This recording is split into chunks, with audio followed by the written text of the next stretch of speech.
네, 안녕하세요. 김영로 TV의 날짜 이야기입니다. 네, 오늘은 10월 19일이네요. 10월 19일은 무슨 일이 있었나 한번 살펴보니까 조선 말기에 뭐 만국조선이죠. 그야말로 조선 말기에 병인양요가 시작된 날이더라고요. 병인양요라고 하는 것은 불란서 군대하고 우리나라 그 조선 군대하고 바로 그 강화도에서 이제 전투를 벌였던 그 사건이 바로 병인양요죠. 그러니까 병인년에 서양 것들이 들어와 갖고서 소요를 일으켰다. 그래서 이제 병인양요가 되겠습니다. 자, 이 병인양요하고 또 신미양요가 있죠. 근데 병인양요가 어느 나라, 신미양요가 어느 나라 이게 외울 때 신미는 미자가 들어가니까 미국이죠. 병인은 그 불란서하고 했으니까 병인이 불란서하고 이제 그 전투를 벌인 그 이제 사건이었다. 이렇게 기억을 한 기억이 있습니다. 그야말로. 네, 병인양요가 이제 오늘 이제 시작이 됐는데, 뭐, 천주교를 이제 탄압을 하면서, 프랑스 선교사를 이제, 대원군이 그때 당시 흥선대원군이죠. 왜냐면 고종이 등극을 했기 때문에, 즉위를 했기 때문에, 이제 그, 대원군 앞에다가, 흥선군 앞에다, 흥선군하고 그 흥선군 그 사이에다 대원을 붙인다라고 이제 그러더라고요. 음, 하여튼, 그 흥선군하고 흥선대원군하고 이제 다른 겁니다. 물론 이제 사람은 똑같지만은, 항상 대원군의 그 부인도 이제 천주교 교인이었었는데, 뭐 어찌됐든 그거에 관계없이, 프랑스 선교사들이 막 그 이제 죽고 그러다 보니까 이제 그걸 이제, 중국에 있는 그 이제 프랑스 군대에다가 이제 그 가서 얘기를 한 거죠. 이거 이대로 두면 안 되겠다. 그러니까 이제, 그 극동사령관이 로즈 제독이 이제 침공을 했는데, 물론 이제 이 프랑스 극동사령관도 이게 뭐 조선하고 전쟁을 하려고 생각을 안 했겠죠. 뭐 전부 그 동남아 쪽에 이제 원정 나가 있고 그런데 그 군대를 끌어들여 갖고 이걸 하려니까 그래서 아마 소수의 병력을 이렇게 이제 보냈는데 어찌됐든 그 전쟁은 전투를 하다가 말고 사람들이 온갖 그 약탈을 해갖고서 이제 돌아간 그런 이제 사건이 되겠습니다. 참 어떻게 보면은 참 그 무기력했던 그 조선이 야, 프랑스 놈들이 침공을 했는데 우리가 이걸 다 쫓아냈다라고 생각을 하면서 어, 신미양에도 마찬가지입니다. 이걸 승리로 착각했다는 거예요. 그 사람들이 힘이 없어 돌아간 게 아니고 아야 싸워봐야 뭐 별 값어치도 없는데 이걸 굳이 여기다 더군다나 이 이제 병력도 이제 그 중국 대륙을 어떻게 하려고 하다 보니까 그거 하기도 힘이 버거운데 이거 뭐 여기까지 와서 이렇게 하느냐 그래갖고 이제 하다가 말고 돌아간 거예요. 제가 봤을 땐 그렇습니다. 그러면서 이제 여러 가지 그 이제 뭐 금은보화 내지 수적 같은 거 약탈을 해가죠. 그래서 그 미테랑 대통령 때죠. 김영삼 대통령하고 이렇게 이제 회담을 하면서 그때 이제 그 규장각에서 그 털어갔던 그런 여러 가지 그 이제 그 서적들을 갖다가 이제 반납을 했죠. 근데 그게 그렇게 가져간 것을 그 소유권을 넘겨주진 않는다라고 하더라고요. 돌려주더라도. 그래서 이제 임대를 해주는 거다. 영구 임대. 그러니까 영구 임대니까 이제 돌아온 거죠, 사실은. 그래서 소유권은 저쪽에 있는 그런 그 상황이 이제 되겠습니다. 그렇게 우리가 오늘 병인양 양요가 그 일어난 날인데 그에 대해서 우리가 좀 자세한 내용을 좀 알아보기로 하고요. 뭐 자세하다라는 게 뭐 한정된 시간에 많은 말씀을 드릴 수는 없고 그 개요도 이제 그 어떻게 전개가 됐는지 그걸 좀 알아보는 시간을 갖도록 하겠습니다. 그리고 오늘이 참 우리로선 또 비극 중에 하나인데 그 여순 반란 사건이라고 이제 알려졌는데 요즘은 이제 여순 14연대 반란 사건이라고 이제 얘기를 합니다. 어, 글쎄요, 그 좌파 정치인들은 이제 이것도 뒤집으려고 이제 노력을 하고 있는데 정말 명백한 그 공산주의자들하고의 싸움을 자꾸 두둔하는 거 보면 저쪽이 공산주의자들 내지는 공산주의 비슷한 애들이다라고 생각을 할 수밖에 없습니다. 그리고 오늘이 또 유방암의 날이기도 하네요. 자, 유방암. 네, 뭐, 참, 유방암에 걸리면은 유방을 그 이제 절제해내야 되는 이제 그런 문제도 있고 참, 이 암이라고 하는 것은 좀, 뭐, 골치 아픈 병이긴 하지만 그래도, 어, 글쎄요, 뭐, 치매나 뭐, 그 중풍 같은 걸로 쓰러져서 뭐, 10년, 20년 이렇게 누워있다가 가는 것보다는 그래도 깔끔한 병이 아닌가, 암이. 그렇게 생각을 해봅니다. 그래서, 차라리, 필요하다라면은, 빨리 합리적으로, 오래 살지 않는 방법을 택해서 이 땅에 후손들이 잘 살아갈 수 있게끔 이 땅에 거름이라도 되는 것이 선배 세대가 할 얘기 아닌가 이런 생각을 해봅니다. 물론 뭐 이런 말씀을 드리면 화내는 분들이 있죠.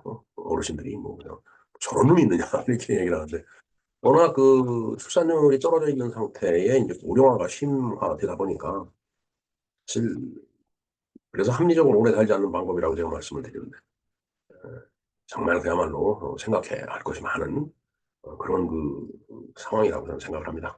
자, 어찌됐든 오늘 그 병인양요가 이제 시작된 날에 요즘 반란 사건과 그다음에 유방암 그에 대해서 우리가 한번 공부를 해보는 시간을 갖도록 하겠습니다. 네, 병인양요에 대해서 한번 알아보겠습니다. 자, 병인양요는 1866년 고종 3년입니다. 뭐 고종이 즉위를 한 지 얼마 안 돼서네요. 병인 박해를 명분으로 프랑스가 일으킨 전투다. 흥선 대원군에 의해서 진행된 천주교 탄압인 병인 박해로 프랑스 선교사 9명이 사망하자 이를 구실 삼아 천진에 있던 프랑스 극동 함대죠. 극동사령관 로즈 제독이 함대를 이끌고 조선을 침공했다라고 되어 있습니다. 병인 박해라고 하는 것은 이제 1866년 조선 말기에 흥선대원군 정권에 의해서 벌어진 대규모의 천주교 탄압을 말한다. 사실은 고종이 왕이죠. 근데 이제 고종이 어렵기 때문에 명복인가 이름이 그렇죠. 예. 그 아무래도 대원군이 옆에서 이제 그 코치란 거죠. 숙정 뭐 그런 거예요. 병인사옥이라고도 하는데 병인사옥 800 1872년까지 6년간 진행된 탄압으로 당시 8천 명이 평신도와 프랑스 출신의 선교사 9명이라고 그랬죠. 9명이 처형이 이제 된 그 사건이 바로 병인박해가 되겠습니다. 참 진짜 음, 그렇게 사람을 많이 참 죽인다라는 게 이게 뭐 그 시대가 그런 시대였으니까 뭐 어쩔 수 없겠죠. 자, 1차 침공 때는 한강을 거슬러 올라와 양안하로와 서강까지 순찰만 한 후, 와, 그럼 지금 우리 제2한강교 거기가 이제 양화교잖아요. 그러니까 거기까지, 그 다음에 석양, 국회 있는 데까지 올라왔다는 얘기네요. 순찰만 한 후에 조용히 물러갔으나 이내 전력을 보강하여 강화도를 침공한 후에 점령을 했다. 어. 프랑스는 책임자 처벌과 통상 수교를 요구했으나 흥선대원군이 이를 거부하자 양측 간의 물리적인 충돌이 발생을 했다.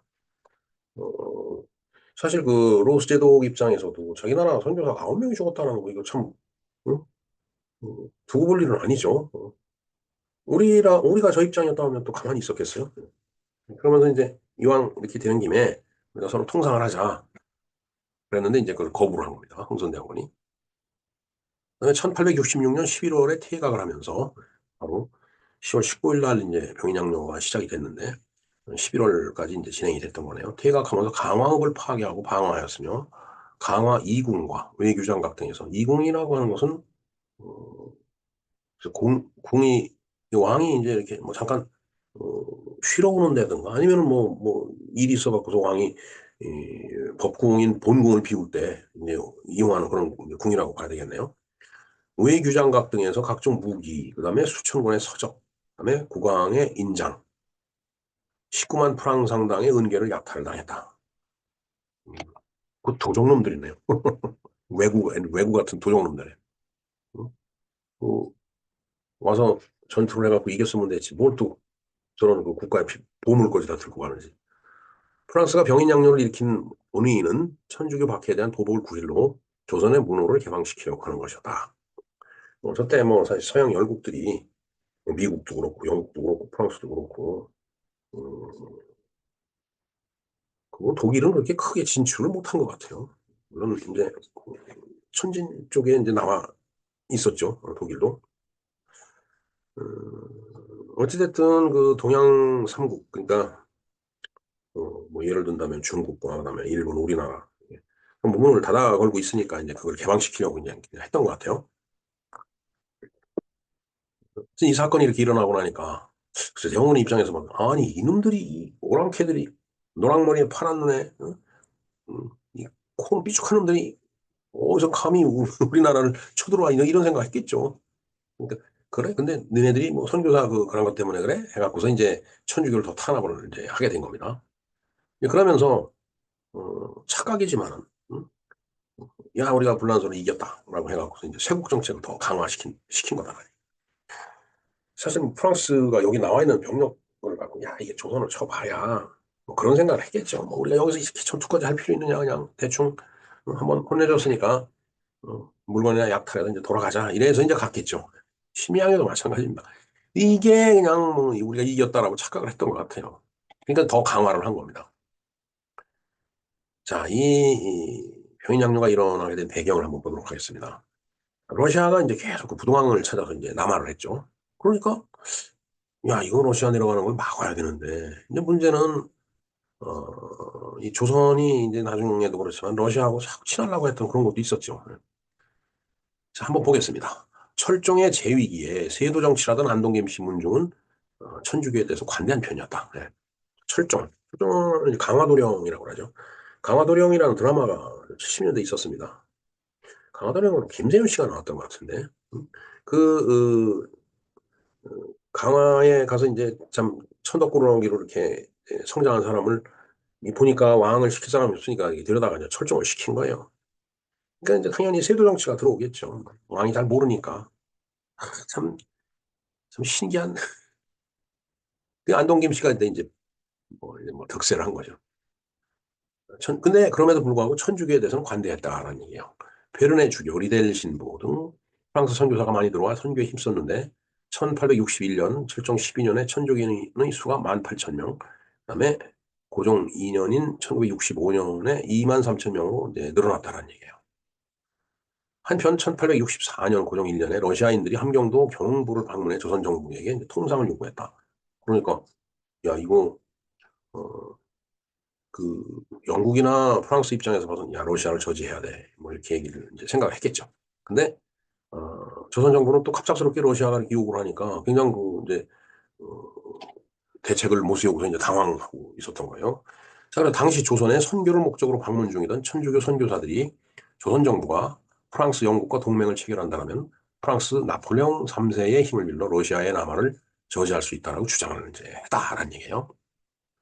근데 러시아 쪽이 시간이 지나면서 별 특별하게 얘기를 안 하니까 이제 통상 요구는 사그라드는 거고 조선 정부는 이제 안심을 하게 된 거죠. 그래서 이제 조선 선교사들이 이제 제안했던 삼국 동맹, 즉 영국과 프랑스와 동맹을 맺으려고 했던 것은 이제 무산이 됐다. 글쎄요, 저게 지금 저때 그 삼국 동맹이 있었으면은 우리나라가 또 달라졌을 수도 있을 겁니다. 뭐 역사에 가정은 필요 없지만 이미 지나간 사실로 지나간 시간 속에 서 있는 거기 때문에 그러나 삼국 동맹이 저렇게 맺어졌다라면 러시아에 남아도 저지했겠지만 일본 쪽도 컨트롤을 할 수 있었을 거라고 봅니다. 자, 이제 병인 박해가 일어난 거예요. 자, 1864년 집권한 흥선대원군은 근데 고종이 이제 즉위를 하면서 흥선대원군이 득세를 하면서 이제 안동김씨 세도 이런 것들을 이제 다 물리치던 그런 상황이 된 거죠. 천주교를 탄압할 생각이 없었으나 아까도 말씀드렸지만 대원군 흥선대원군의 부인도 천주교 신자였다는 얘기죠. 청나라에서 천주교를 박해하는 방향으로 정책을 전환한 후 이런 분위기에 편성한 반대 세력이 공세가 이어지자 정권 유지를 위해서 1866년 천주교 박해령을 선포를 했다. 참. 자, 그래서 남종삼, 정의배 등 조선의 천주교도 8,000명이 처형이 되고 프랑스 선교사 12명 중 9명이 처형이 됐다. 이게 병인박해다라는 얘기예요. 박해를 피해서 1866년 5월 8일 조선을 탈출한 리델 신부는 7월 6일 청이 주포항에 도착했고 그럼 프랑스 극동함대 사령관 로즈 제독을 만나러 텐진으로 향했다. 텐진이 천진이죠. 북경 쪽에 있는 겁니다. 그러니까 이게 이 중국 넓은 땅에서 북경에 앉아있는 사람이 뭐 이거 참 쉽지 않았을 거예요. 천진에서 텐진에서 로즈를 만난 리델 신부는 프랑스 신부들이 순교 소식을 전하고 생존해 있는 다른 신부 2명의 신변을 보호하기 위해서 즉각 함대를 출항시켜 줄 것을 요청을 했다. 그러나 로즈 제독은 인도차이나 반란을 진압하기 위해서 출동한 주력 함대가 돌아오는 대로 조선 원정을 단행할 것을 약속했다. 그러니까 로즈 제독 입장에서도 이 병력을 뭐 인도차이나까지 그 내보냈다라면 거기서 병력 돌아와갖고 하기에는 쉽지 않았을 거예요. 어찌됐든 이 사람이 이제 로즈 제독이 되겠습니다. 70살을 살았네요. 자, 경고 하나 볼까요? 천주교 박해대 보고를 받은 북경의 프랑스 대리공사 벨로네는 청나라 총리 아문의 수반이었던 공친왕 혁헌에게 서한을 보내 항의하며 조선 정부의 결의를 표명을 했다. 자기 나라 사람들이 죽었는데 이제 가만히 이제 있을 수는 없겠죠. 하지만 청나라 측은 조선은 비록 청이 속국이긴 하지만 기분 나쁜 말입니다. 예로부터 내정과 외교는 자치적으로 행해왔다라는 식으로 조선이 비록 속국이나 내정 외교는 자주임을 청이이므로 청이 개입할 여지가 실질적으로 없다. 그래서 이제 거절한 거죠. 이제 사건이 청나라와는 무관함과 향후 이에 대해서 어떤 일이 발생하더라도 청나라 정부는 간섭할 수 없다라고 프랑스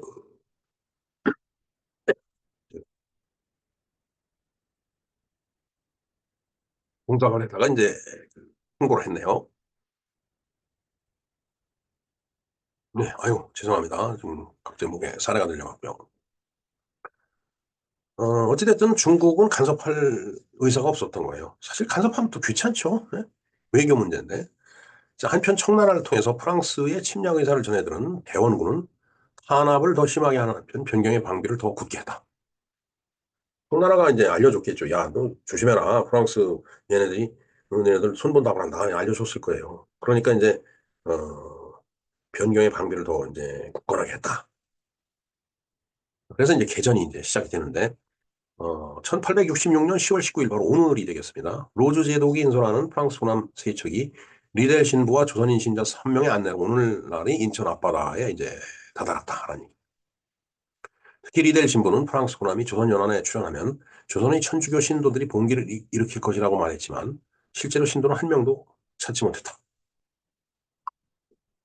리델 신부는 그렇게 판단을 이제 했었던 모양입니다. 근데 이제 천주교 신도들이 이제 뭐 집회를 한다든가 데모를 한다든가 이런 거는 없었다는 얘기예요. 순무영에서 프랑스 함대 경문을 보내니 회답 경문이 도착을 했다.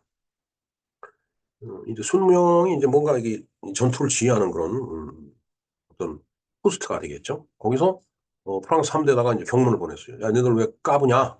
그랬더니 회신이 왔는데 선교사가 죄 없이 죽었으므로 그 때문에 왔다라고 주장을 하면서 죽은 프랑스 천주교 선교사 9명에 가름하여 조선인 9천 명을 죽이겠다고 협박을 해요. 1,000배를 대갚아 주겠다라고 얘기합니다. 그래서 이제 19일부터 이제 일이 시작이 된 건데 10월 26일, 하필이면 12주기네요. 지금의 마곡 천류 하단부를 통과하여 한성근교 양화진과 서강 일대까지 진출했다. 아까도 잠깐 말씀을 드렸죠. 상당히 많이 올라온 겁니다. 지금은 뭐 서울 뭐 하복하나 다름없지만 이제 그때는 뭐 이제 아무래도 변방이었겠죠. 이로 인해 서울도성은 공포와 혼란 속에 빠지게 되었다. 안 그렇겠어요? 뭐 서양 함대가 그냥 어, 한강을 거슬러 올라와서 뭐 이제 거기다 또 이제 그배 자체가 전기선이었기 때문에 그 배를 보고도 깜짝 놀라게 되겠죠. 워낙 크니까. 이에 조선 정부는 급히 어영대장 이용희를 파견하여 한강 연안 경비를 강화하였다. 그리고 프랑스 함대는 세척의 소함대로서 도성의 공격이 곤란함을 깨닫고 그 부근의 지역만 정찰하고 11월 2일 청나라를 물러났다. 사실 뭐 서울 도성을 공격하기엔 무리죠. 뭐 아무리 뭐 우리가 그 뭐 소형 그 저 배 얼마나 타고 올라왔겠어요. 자, 그러니까 이제 조선 정부는 더 군비를 갖추고 한강 일대 경비를 더 엄하게 했다. 이게 이제 그때 올라온 배로 보여집니다. 아, 이게 1865년에 일본 나가사키 항에 이제 정박을 하던 프랑스 3대의 모습이다라고 되어 있네요. 중앙에 보이는 것이 기함인 순양함 게리에르 요거네요, 요거. 그러니까 이제 저걸 불러들인 겁니다. 이제 강화도를 침공하는 거예요. 그 11월 17일 날 보름 정도 후에 로즈 제독은 게리에르를 포함한 7척의 군함과 일본의 요코하마에 주둔해 있던 해병대 300명을 포함한 도합 1230명가량의 해병대를 동원해서 다시 강화도 부근의 물지도 근처로 진출했다. 11월 20일 3일 뒤에 프랑스 함정 4척과 해병대 일부가 강화도 갑곶진 이 고시라고 하는 게 이렇게 삐쭉 그 튀어나온 그 이제 육지를 얘기하는 거예요. 거기에 있는 고지를 점령을 하고 한강 수로를 이제 봉쇄를 했다라는 얘기예요. 거기에 이제 주둔하면서 그로 지나다니는 이제 그 배를 갖다 통제를 한 거죠. 수로를 봉쇄했다는 얘기가. 이어서 11월 22일에는 프랑스군의 전군이 동원이 되어 강화성을 공격해 점령하고 여러 서적들을 약탈했다. 이에 조선 정부는 이경아, 이기조, 이용희, 이원희 전부 이시네요. 이 장수들을 급히 양화진, 통진, 그다음에 광성진, 부평, 제물포 등 여러 요소와 문수산성, 정족산성 등지에 파견하여 도성 수비를 강화하면서 11월 25일에는 프랑스 측에 공문을 보내 철군을 요구를 했다. 그러나 로즈 제독은 조선 측의 선교사 처형 등의 천주교 탄압 행위를 비난하면서 전권 대신에 파견을 요구했다. 전권을 가진 놈이 오라 이렇게 얘기를 했겠죠. 응? 그러면서 이제 통상 요구까지 하게 되는 거라고 보면 되겠습니다. 자, 교전과 퇴각을 볼까요? 어찌됐든 뭐 타협이 되겠어요? 안 되죠. 자, 그러니까 12월 2일 120명의 프랑스군이 문수산성을 정찰하다가 매복 중이던 한성군 등 조선군의 공격을 받고 27명의 사상자를 내고 물러냈다. 여기 27명의 사상자를 냈다라고 이제 이 조선군 쪽에서는 그렇게 이제 보고를 했겠죠. 많이 우리가 혼내줬다 이런 식으로. 12월 13일 프랑스군은 다시 교동부의 경기 수영을 포격하고 대령 올리비에의 지휘로 앞서 강화부를 점령한 160여 명의 프랑스 해병이 정족산성의 공략을 갖다 시도를 했다. 그러나 그곳에서도 매복 중이던 천총, 양원수 및 사격에 능한 500여 명의 조선군 포수들의 공격을 받아 6명이 사망하고 30명이 부상을 입으면서 프랑스군의 사기는 크게 저하가 됐다. 로즈 제독은 조선 침공의 무모함과 더 이상의 교전이 불리함을 깨닫고 철수를 결정했다. 자료가 상당히 이제 음, 그 우리 쪽을 이제 이렇게 옹호하는 그런 입장에서 이제 쓰여진 것 같습니다. 자, 12월 17일 프랑스군은 1개월 동안 점거한 강화성을 철거하면서 상령전 등 모든 관하에 불을 지르고 약탈한 금은계와 대량의 서적, 무기, 보물 등을 가지고 갑고진을 거쳐 청나라로 철군했다. 다만 프랑스군 기록에서는 병인양요 전체 기간 중에 프랑스군의 피해는 3명의 전사자와 35명의 부상자가 전부였다. 우리 쪽 그 기록하고는 좀 이제 다르죠. 6명이 사망하고 30명이 부상을 입었고 그 이전에는 27명의 사상자를 냈다라고 했는데 이 숫자하고 비교해 보면 큰 차이가 이제 있습니다. 자, 그러나 글쎄요, 진짜 어느 쪽 그 기록이 정확할까요? 전과는 서로 뭐 풀리라고 뭐 했겠죠. 피해는 줄이려고 했을 거고. 자, 그래서 이제 그 이제 영향이 어떤 영향이 있었느냐 보면 이제 오히려 프랑스군이 물러나고 나니까 야 그래 우리가 프랑스군을 이겼는데 그러다 보니까 이제 천주교를 더 탄압을 하기 시작했다는 얘기입니다. 뭐 대원군 입장에서 화가 났겠죠. 아니 그걸 그랬다고 이 서양 오랑캐놈들이 이렇게 내 땅을 더럽혀 해갖고서 이제 서학인의 피로 씻음이 마땅하다 해갖고 양하나로 옆에 참두봉에 형장을 설치해놓고 천주교인들을 처형을 했네요. 이때 수천 명의 천주교인들이 이곳에서 죽게 되었고 잘린 목은 한강에 던져졌고 한강물이 피빛으로 변화했다라고 전해진다. 잘라나간 머리가 산처럼 높이 쌓였다 해서 이곳을 절두산이라고 불린다. 지금도 양화대교 쪽 가다 보면 절두산 성지가 있습니다. 천주교 성지예요. 거기서 이 일이 일어났다는 얘기입니다. 그래서 병인양령으로 말미암아 오히려 천주교도들에 대한 탄압은 더욱 거세졌다. 여기까지만 끝났으면 모르는데 이제 쇄국 정책은 또 더 강화되는 거예요. 결과적으로 프랑스군을 물리친 일로 자신감을 가진 대원군은 기존에 고수하고 있었던 통상수교 거부 정책을 더욱 강화했다. 쇄국 정책을 쓴 거죠. 병인양령은 2달 만에 끝났지만 강화도 외교장각에 보강돼 있던 귀중도서와 은괴 19상자 등을 약탈당했다. 또한 이 사건으로 말미암아 대원군은 쇄국 양의의 정책, 그러니까 저게 나라의 문은 닫고 오랑캐들은 배척한다, 내쫓아버린다 이런 뜻이에요. 쇄국 양의 정책을 더욱 고집하여 그 일본도 그 메이지 유신 때 존왕양이라는 게 있었죠. 그 왕을 존, 양이 그러니까 오랑캐는 물리치겠다 이런 얘기죠. 그게 그런데 일본은 개항을 해갖고서 서양을 사실 그 이전에도 서양을 많이 배웠어요. 일본 사람들이. 임진왜란 때도 벌써 네덜란드 쪽에서 조총을 들여와 갖고서 이제 전쟁을 수행했으니까. 어찌됐든 세국 양의 정책을 더욱 고집하면서 천주교 탄압에 더욱 박차를 가하게 되었다. 이때 프랑스가 약탈해간 외교장각 도서는 2011년 영구 임대 방식으로 반환이 됐다. 그건 이제 제가 아까 모두에 말씀을 드렸습니다. 미테랑 대통령이 왔을 때 이제 반환을 하고 갔죠. 그때 이제 김영삼 정부 때인데 떼제비 지금 고속철도 있죠. 떼제배를 갖다가 이제 프랑스 쪽에서 이제 그걸 어, 한국이 떼제배를 좀 사달라라는 그 이제 차원에서 그때 미테랑이 왔었던 것 같아요. 결국은 떼제배로 결정이 됐죠.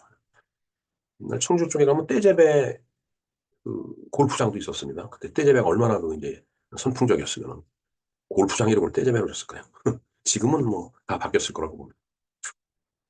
이렇게 해서 이제 병인양요가 끝난 건데 사실은 프랑스 군대가 어, 중국 땅에 이제 이제 주도를 하면서 그쪽 병력을 빼갖고 진짜 막말로 전쟁을 한번 치르려고 하면은 본국에 후원 받아갖고 지원 받아갖고 했으면은 뭐 이 병인양요가 이렇게 끝났겠어요? 근데 이제 로즈 제독이 생각할 때 야 이거 괜히 이거 해봐야 어?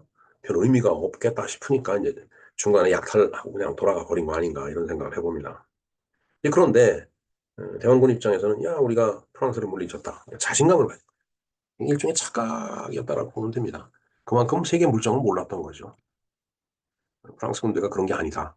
영국 군대가 그런 게 아니다. 워낙 그뭐 많이 영국에 중국에 주둔을 하고 있었기 때문에 그리고 일본을 제대로 그때 알았다면 와 일본이 이렇게 근대화가 돼가고 있구나 이런 거를 알았다면은 글쎄요 이렇게 했을까요? 예 정말 이게 1866년이라고 했던가요? 네, 1866년. 그러니까 1884년에 이제 그러니까 한 18년 정도 뒤에 아니, 갑신정변이 일어나죠. 그리고 그 10년 뒤에 갑오경장이 일어나는데 그때 이제 일본을 본 이제 일부 학자들, 김옥균 같은 그런 사람들이 야 이거 우리나라를 이렇게 둬서는 안 되겠다 조선을. 그래서 정말 이걸 우리가 뭔가 개혁을 해야 되겠다라고 해갖고 일으켰던 게 바로 갑신정변이고 이제 갑오경장이었죠. 결국은 모든 게 다 실패를 하고 맙니다. 그래서 이제 우리나라는 더욱더 쇄국이 강화되고 외부 세계하고는 이제 문을 닫는 그런 상황에서 일본은 어, 개항을 하면서 수양을 받아들이면서 근대화가 이제 명치유신이 진행을 했던 거죠. 언젠가 이 일본이 그 근대화 그거에 대해서 공부를 한 다음에 방송을 한번 하는 걸로 하겠습니다. 예. 자, 오늘은 여순 14연대 반란 사건이 있었고 또 유방암의 날이라고 말씀드렸죠. 해방공간의 비극입니다. 여순 14연대 반란 사건. 그다음에 세계 유방암의 날. 해방공간은 아니지만 우리가 정말 참 안타까운 순간들이죠. 예.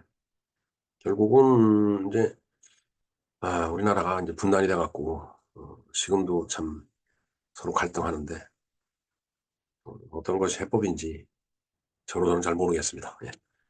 공부를 더 해보도록 하겠습니다. 자, 이상 김영록 TV에서 살펴본 병인 양요였습니다. 감사합니다.